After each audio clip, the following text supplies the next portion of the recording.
Brunei yang merupakan tetangga negara kita ini memiliki komoditi ekspor berupa minyak bumi dan gas yang mencapai 95% dari total ekspor negara mereka. Wah, udah kayak Arab gitu ya. Nah, pada bulan Oktober tahun 2020 aja nih, geng, pemerintah Brunei Darussalam itu sudah mengekspor minyak bumi sebesar 141,5 juta dolar Brunei atau setara dengan 1,7 triliun rupiah. Yo geng, tekan tombol subscribe geng. Hey yo, what's good? Welcome back to Kamar Jerry.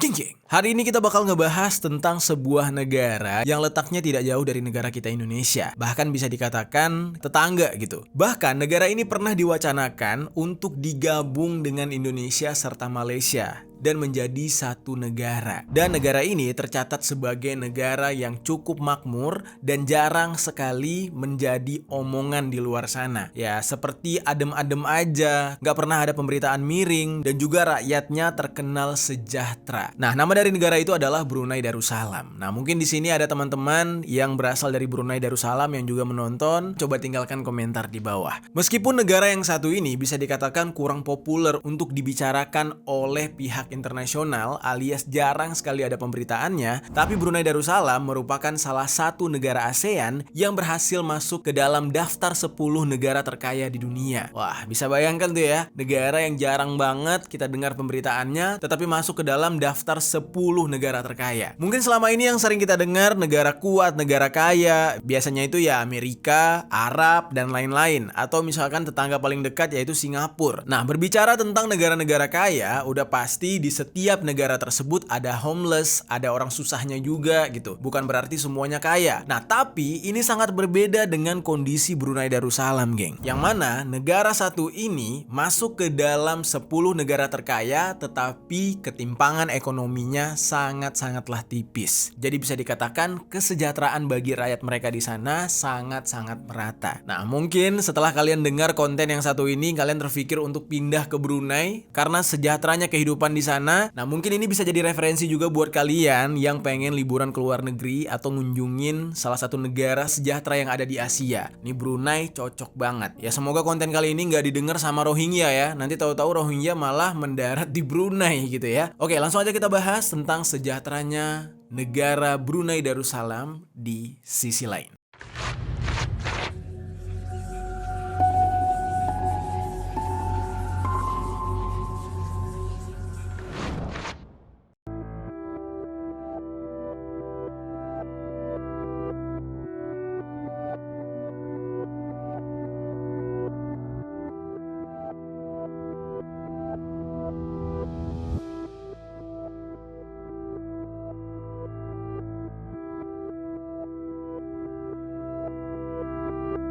Oke, Brunei Darussalam, negara yang masuk ke dalam kawasan Asia Tenggara dan tergabung ke dalam negara ASEAN. Dan negara ini tidak jauh dari Pulau Kalimantan, Indonesia. Nah, jadi bener-bener deket banget. Tepatnya berada di sebelah utara Pulau Kalimantan. Brunei berbatasan langsung dengan wilayah bagian timur dari negara Malaysia. Dan Brunei sendiri terbagi ke dalam dua wilayah, yaitu wilayah timur serta wilayah barat, dengan ibu kota yang bernama Bandar Seri Begawan.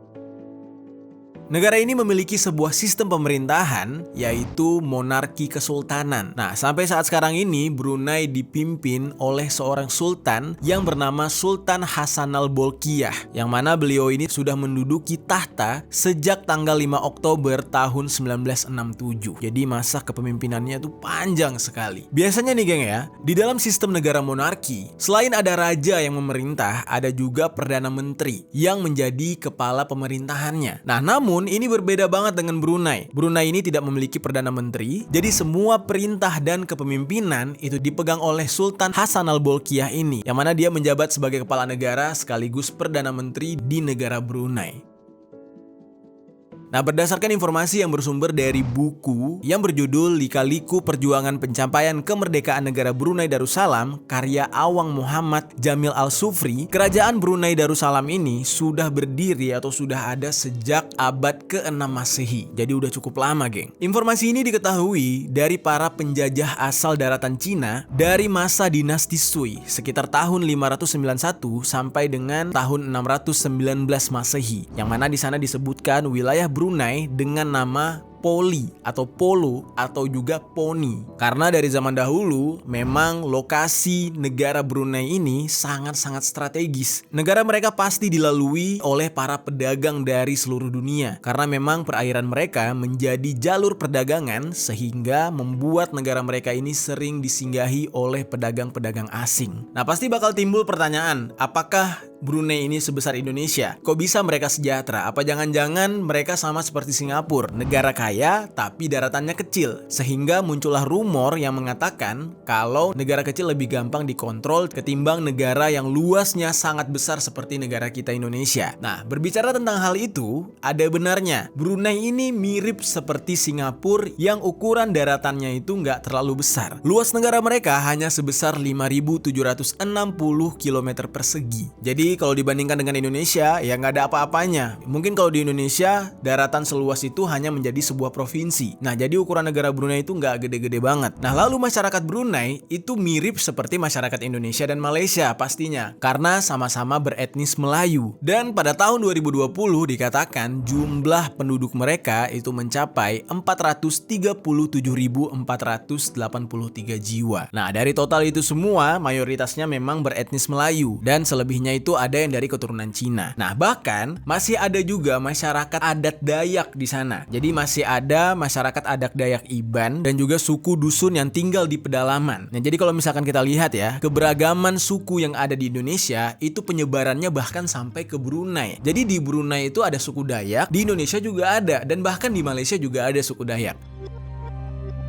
Nah, sampai sekarang sebenarnya gue agak bingung nih, bagaimana ya status kewarganegaraan orang-orang yang masih di dalam suku yang sama tetapi mereka tinggal di beda negara. Mungkin teman-teman ada yang bisa menjelaskan nih, kalau misalkan orang Dayak Iban yang ada di Indonesia mau mengunjungi saudaranya suku Dayak Iban yang ada di Malaysia, apakah tetap pakai paspor? Apakah tetap harus izin kepada penjaga perbatasan? Atau mereka tinggal pakai perahu aja gitu, pakai getek gitu, ngedayung sampai ke seberang tanpa harus izin? Coba deh, mungkin teman-teman bisa sharing di kolom komentar biar kita semua mendapatkan informasi tersebut. Karena menurut gua, kalau memang benar nih ya, masyarakat suku Dayak Iban ketika menyeberang ke Malaysia menemui saudara-saudara suku Dayak yang lain itu tanpa pakai paspor, itu adalah sebuah fenomena yang unik banget dan keren banget menurut gua. Nah, jadi dari situ kita bisa mengambil kesimpulan bahwa perdebatan di kolom komentar antara netizen Malaysia dan Indonesia itu nggak ada gunanya, atau dengan netizen Brunei itu nggak ada gunanya, karena ternyata ya kita masih ada hubungan darah, masih ada hubungan suku, masih ada hubungan ras gitu. Jadi kalau perdebatan antara tiga negara ini itu bakal terlihat konyol. Tambah satu lagi Singapura gitu. Jadi agak kurang gimana gitu kalau misalkan perdebatan antara sama-sama etnis Melayu. Oke, dengan negara yang terbilang kecil, luas daratannya nggak terlalu besar, Brunei ini menjadi negara yang kaya dan bahkan bisa dikatakan kalau dibandingkan dengan negara kita Indonesia, kesejahteraannya jauh banget. Nah, apa yang terjadi dengan Brunei? Apa yang dilakukan oleh pemerintah mereka sehingga mereka bisa menjadi negara yang kaya? Nah, jawabannya adalah ternyata Brunei yang merupakan tetangga negara kita ini memiliki komoditi ekspor berupa minyak bumi dan gas yang mencapai 95% dari total ekspor negara mereka. Wah, udah kayak Arab gitu ya. Nah, pada bulan Oktober tahun 2020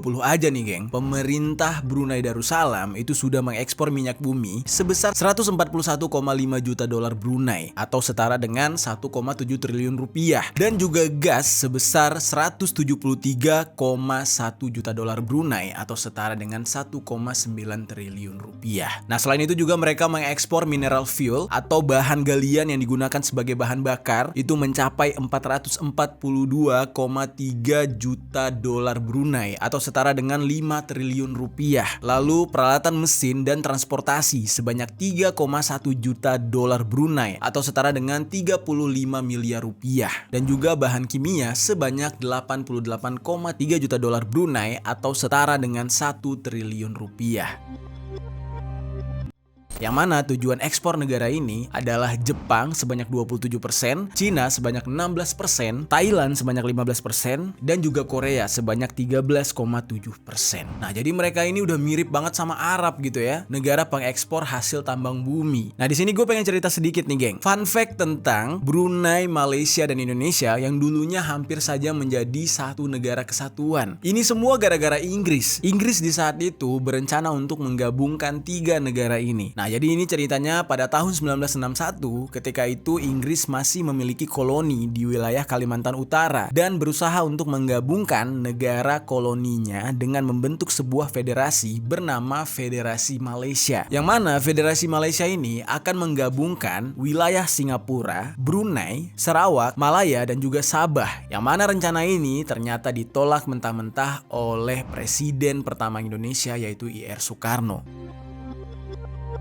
Nah, I.R. Soekarno di saat itu menganggap kalau Federasi Malaysia yang dibentuk oleh Inggris ini hanyalah menjadi sebuah boneka Inggris yang akan dikontrol oleh mereka demi menambah pengaruh mereka di kawasan Asia Tenggara. Nah, lalu selain itu, Presiden Soekarno juga menganggap kalau wacana ini sudah melanggar Perjanjian Manila, yang mana singkatnya salah satu poin dalam perjanjian tersebut, Indonesia, Malaysia, dan juga Filipina berusaha untuk berjuang bersama melawan kolonialisme dan imperialisme dalam segala bentuk dan manifestasinya, yang mana menurut Presiden Soekarno dibentuknya Federasi Malaysia di saat itu merupakan sebuah manifestasi dari kolonialisme yang dibuat oleh Inggris. Nah, jadi Presiden Soekarno nggak mau nih menjadi budak negara Inggris, hingga akhirnya Federasi Malaysia ini pun bersengketa dengan Filipina dan juga Indonesia.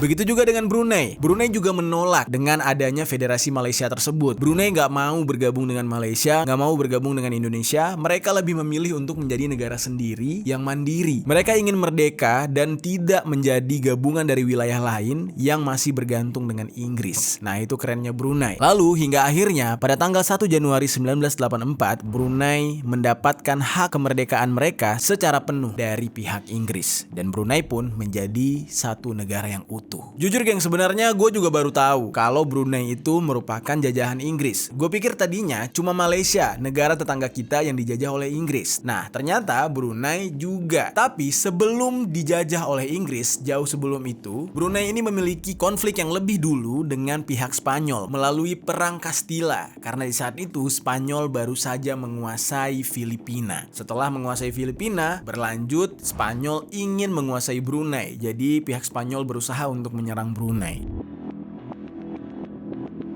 Nah, gara-gara perang tersebut, Kesultanan Brunei pada sekitar abad ke-16 itu mengalami pelemahan kekuasaan dan menghadapi berbagai masalah di internal. Nah, ketika itu banyak pemberontakan yang terjadi di Brunei, dan hal ini ternyata menjadi sebuah celah untuk Inggris bisa masuk. Ya, biasalah, negara-negara penjajah ini kan suka masuk di dalam pertikaian internal. Nanti mereka yang akan mengadu domba. Kalau nggak ada celah, mereka yang akan menciptakan celah. Dan nantinya akan terjadi perang saudara di sebuah negara karena adu domba yang mereka ciptakan. Tapi kebetulan yang terjadi di Brunei berbeda. Karena di saat itu terjadi pelemahan kekuasaan atas Kesultanan Brunei, akhirnya Inggris ini mencoba masuk dengan beralibi ingin membantu untuk menyelesaikan permasalahan yang ada di Brunei dengan mendatangkan seseorang yang bernama James Brooke.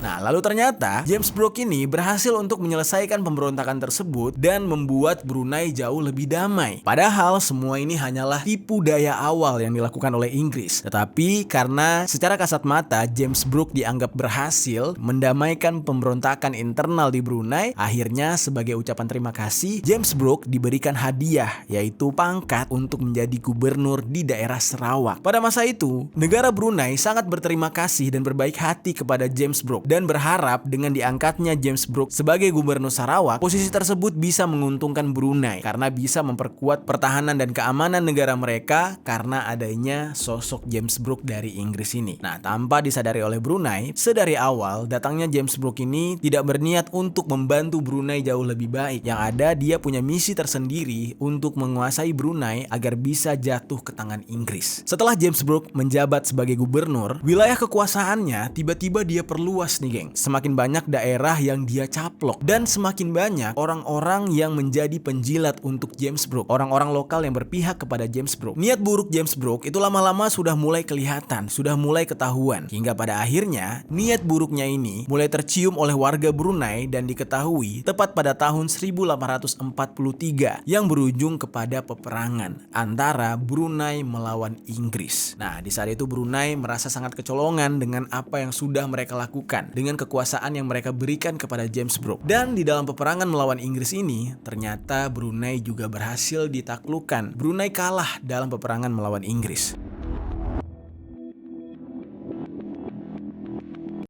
Akibatnya di saat itu, banyak wilayah Brunei yang dikuasai oleh Inggris dan pada tahun 1847, Brunei dipaksa untuk menandatangani perjanjian perdagangan dan persahabatan dengan Inggris yang akhirnya membuat Brunei menjadi negara koloni Inggris. Nah, sama dengan Malaysia. Mau tidak mau Brunei pun terjebak di sana. Karena keadaan Brunei yang mulai dikontrol oleh Inggris ini akhirnya memunculkan keinginan untuk membuat negara sendiri, yaitu negara Brunei Darussalam. Pada tahun 1959, Brunei mulai mengeluarkan konstitusi mengenai keinginan mereka untuk membentuk pemerintahan sendiri. Nah, tetapi di saat itu langsung ditolak oleh pihak Inggris. Sampai pada akhirnya Inggris pun menawarkan Brunei untuk menjadi bagian dari Federasi Malaysia yang gua sebutkan sebelumnya. Nah, tapi ya ditolak oleh Brunei dan akhirnya mau tidak mau Brunei pun diberikan kemerdekaan oleh Inggris. Oke, sampai di sini udah sedikit paham ya, geng, tentang sejarah negara Brunei ini. Nah, sekarang kita kembali akan membahas tentang sejahteranya negara mereka, yaitu kita bakal ngebahas sistem pajak di Brunei.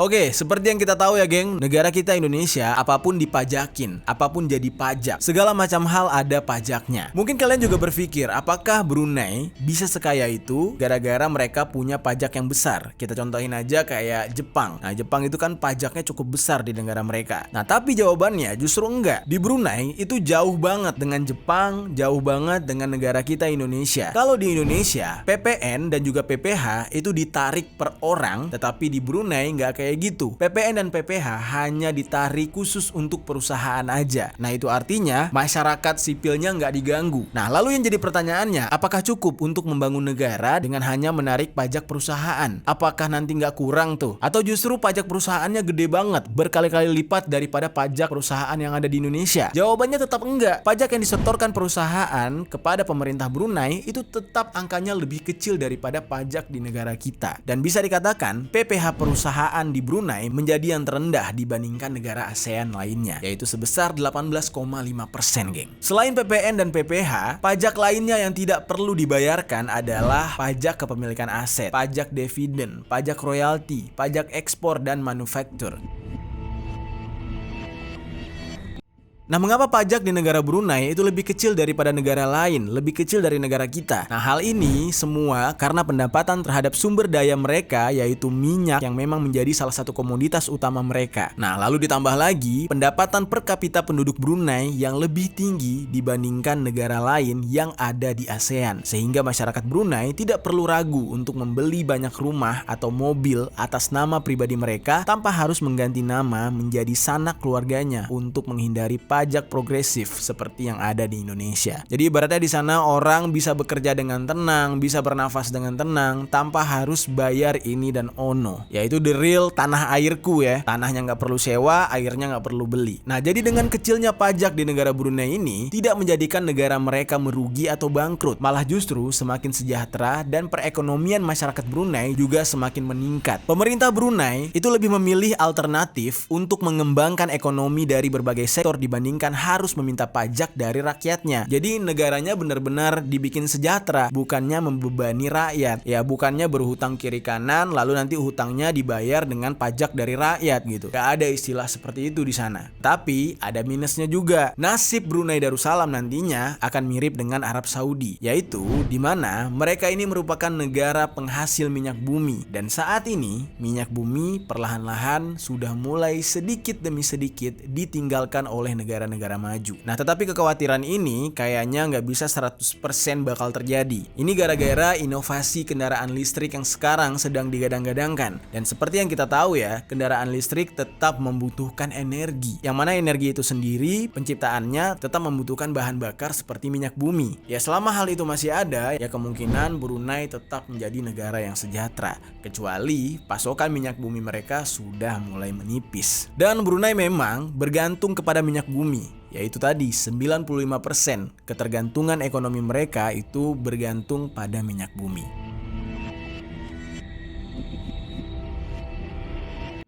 Nah, karena Brunei tidak mau nantinya mereka panik seperti Arab Saudi, nah pemerintah mereka dari beberapa tahun belakangan memikirkan bagaimana caranya agar cadangan minyak bumi mereka tidak habis selama beberapa tahun ke depan. Karena kalau ini sampai habis, ya ini bakal berakibat kepada perekonomian negara mereka. Negara mereka bisa bangkrut, negara mereka bisa jatuh miskin.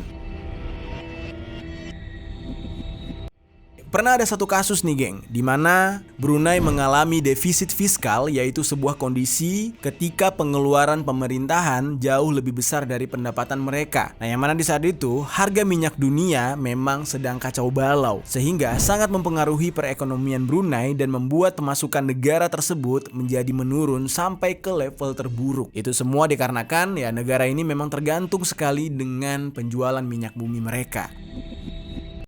Tapi pada saat itu ya geng, Brunei pun mencari cara untuk bisa membuat rencana jangka panjang dan melakukan diversifikasi ekonomi yang disebut dengan Wawasan Brunei 2035. Nah, visi misi yang dicapai dalam Wawasan Brunei 2035 ini adalah di sektor pendidikan, pengembangan SDM, dan pengembangan skill dengan harapan semua warga negara mereka bisa melakukan inovasi untuk meningkatkan perekonomian negara. Nah, jadi mereka itu sudah belajar nih dari permasalahan harga minyak bumi. Jadi belajarnya tuh bukan ketika minyak buminya menipis, justru ketika harga minyak bumi sedang goyang, mereka merasa kalau mereka sangat merugi. Nah, di saat itu pemerintahnya langsung nyiapin tuh, ini warganya harus sekolah dengan pintar, ini warganya harus diberikan pendidikan yang lebih. Gunanya apa? Untuk membangun negara, dikasih beasiswa, sekolah keluar, dan kembali ke negara untuk mengabdi. Ya berbedalah dengan sebuah negara yang sering terlihat memberikan beasiswa kepada warganya, tetapi justru warganya nggak pulang lagi.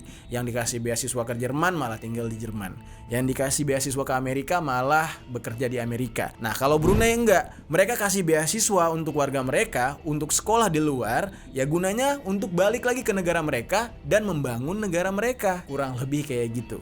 Jadi fenomena di Brunei kayaknya patut dicontoh lah ya.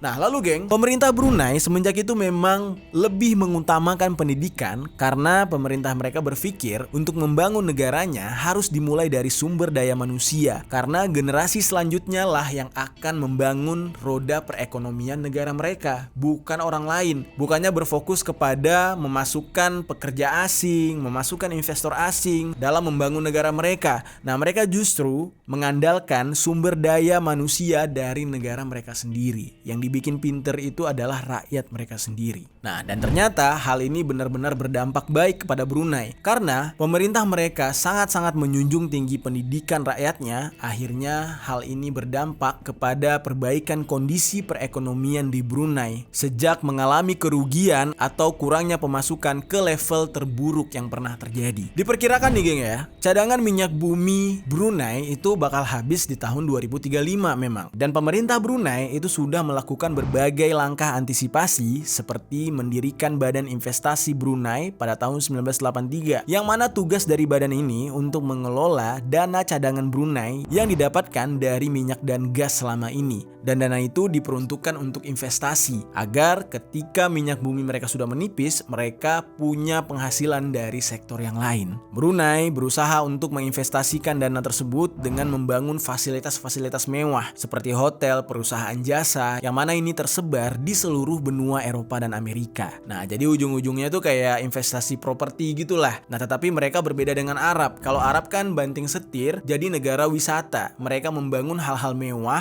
hal-hal mentereng yang menakjubkan di negara mereka sendiri, yang mana gunanya untuk menarik para wisata. Nah, tetapi Brunei justru bukan itu yang dilakukan, tetapi mereka menyebarkan investasi di negara-negara lain agar pemasukan dari investasi-investasi mereka tersebut bisa mereka keruk dan mereka bawa ke negara mereka.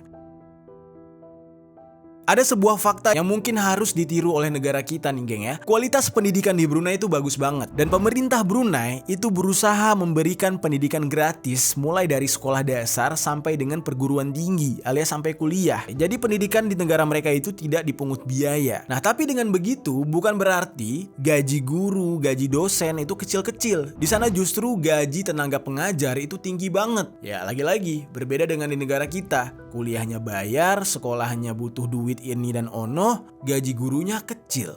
Padahal itu kan adalah hal yang vital. Itu adalah hal yang menentukan kecerdasan bangsa nantinya, kecerdasan generasi selanjutnya. Tetapi di sektor itu justru banyak amburadulnya. Nah walaupun pendidikan di Brunei itu gratis, bukan berarti fasilitas pendidikan mereka justru jadi buruk. Alias gedung-gedung sekolah mereka itu nggak reot, gedung-gedungnya itu nggak kumuh gitu. Nah di sana justru udah sekolahnya gratis, fasilitasnya itu malah mewah. Dan setiap anak yang belajar di sana itu justru merasa nyaman. Karena memang dibuat nyaman oleh pemerintahnya. Pemerintah mereka menyediakan fasilitas bus penjemputan gratis bagi siswa yang tempat tinggalnya berjarak 5 km dari sekolah. Nah lalu bahkan ketika masuk ke perguruan tinggi, mahasiswa akan dibagikan tunjangan senilai $300 Brunei atau setara dengan 3,2 juta rupiah setiap bulannya. Gokil gak tuh? Lalu, selain pendidikan yang gratis, biaya kesehatan juga relatif murah di sana. Nah, bagi warga Brunei yang memiliki status pribumi atau penduduk tetap diberikan asuransi kesehatan secara cuma-cuma. Gue misalkan aja untuk medical check up. Warga Brunei hanya perlu membayar $1 untuk biaya administrasi aja. $1 tuh 15.000 kalau dolar Amerika. Kalau dolar Brunei berapa tuh? Mungkin bisa diterain ya, dolar Brunei itu berapa. Dan kalau untuk anak-anak tidak dipungut biaya sepeser pun. Dan bahkan untuk yang mengalami sakit parah itu benar-benar digratiskan oleh pemerintahnya. Jadi biayanya sepenuhnya ditanggung oleh negara alias pemerintah Brunei. Dan gak cuma itu, 3-6 bulan sekali warga Brunei akan mendapatkan medical check up gratis di klinik milik kerajaan. Gimana geng menurut kalian kehidupan di sana? Sejahtera banget ya, indah banget ya. Padahal tuh pulaunya cuma nyebrang doang sama kita, alias dempet banget gitu. Ya semoga ya kita doakan suatu hari negara kita bisa seperti Brunei Darussalam. Ya walaupun nih ya perbandingan luas negaranya itu tidak sebanding, alias Brunei kecil banget daratannya dan kita terlalu besar. Ya setidaknya paling enggak kalau nggak bisa 100%, 80% lah. 80% negara kita ini bisa mirip seperti negara mereka gitu ya kesejahteraannya. Mari sama-sama kita doakan. Amin ya rabbal alamin.